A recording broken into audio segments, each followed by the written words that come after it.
Okay, so Corey and I decided to do Buddhism as a religion, and so their biggest practice is meditation.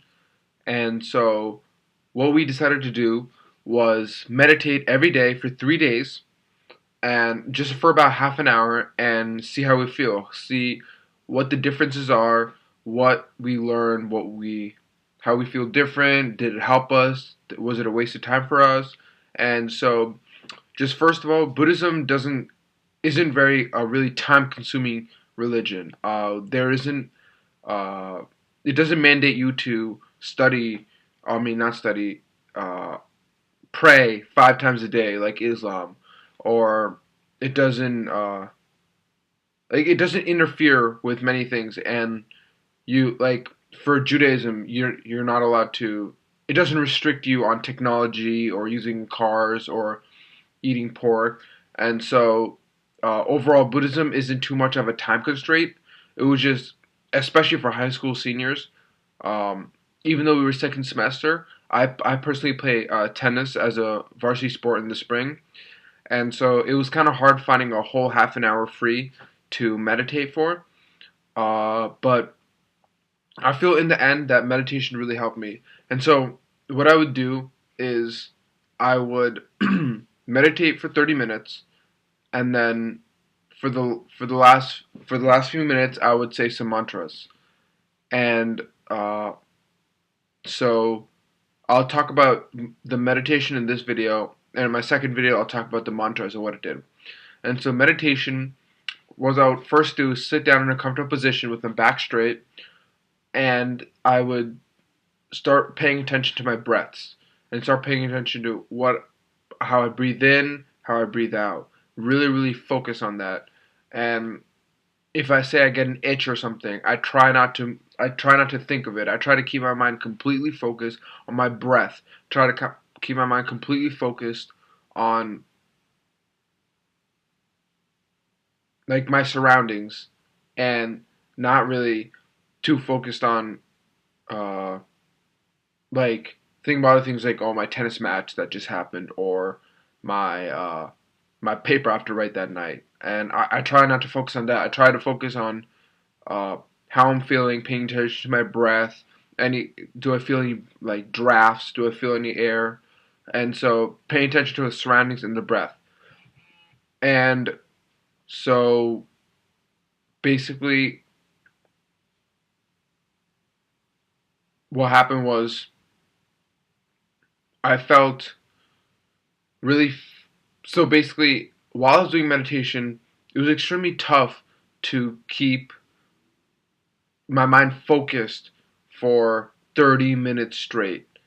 And personally, for me, it's hard to even keep my mind focused for 5 minutes. And so for 30 minutes, it was a really, really daunting task. And so basically,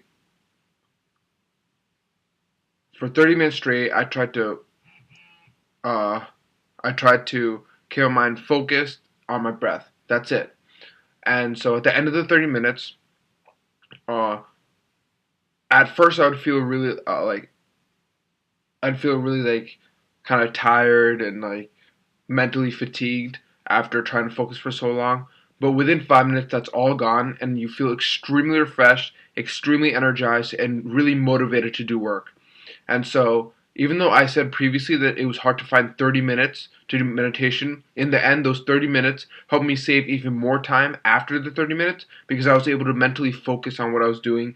For example, typically if I was doing, say, world religions homework and I was reading like maybe like 30 pages, for reading those 30 pages would take me an hour to an hour and 20 minutes because I'll get distracted with Facebook, I'll check my phone. Overall, I'll be really distracted while I'm doing the homework, and I'll get it done, but in a distracted, multitasking way. And so with meditation, I was able to keep my mind focused because I just did that for 30 minutes. And so I'm able to keep my mind focused on just reading those 30 pages. And so doing schoolwork and just keeping your mind focused after meditation is extremely easy to do. And so that's one way meditation really helped me um, with schoolwork. And so another way meditation helped me, and I noticed this, is overall keeping me mentally strong. And so Um, Today I had a tennis match and I lost the match unfortunately, which I should have won.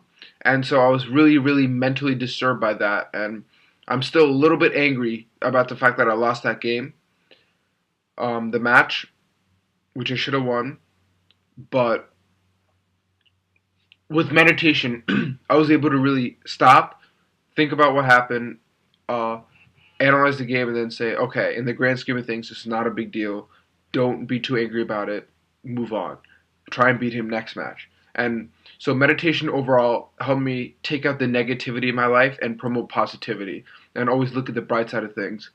And so far I've discussed how meditation helped me with my schoolwork, staying focused, saving time, and then two, being positive about things and kind of taking the negativity out of my life. And third of all, um, this goes along with my second point, but it keep me as a sane person. And so throughout the day, there'll be a bunch of ups and downs. I'll be really happy, really sad, really happy, really mad, and overall, there's just a but that just there's just really energy consuming, becoming being really happy, really sad, just like going through a flux of emotions is uh is not good. Obviously, it puts stress, and so with meditation, you're able to find a clean balance with all your emotions, and that was really really helpful. It was amazing to feel. It was amazing to feel content with my life. Well, not that I'm not content, but amazing to feel that wow, in the grand scheme of things, this doesn't matter. I shouldn't worry about this. Oh, that's way in the future. Don't worry about it. Focus on the present. And speaking of the present, my fourth point of how meditation helped me is that it helped me focus on the present. And so, oftentimes, if I'm doing my physics homework, I'll think ahead to, oh, I can't wait till the summer. Oh, I can't wait till winter break. Oh, I can't wait till my tennis match tomorrow. Oh, I can't wait to sleep. Uh, and so with meditation, I'm able to keep my mind on the present and say, okay, we can worry about winter break when it comes. Right now, I got to get this done. And so helps me stop getting distracted. And so to recap,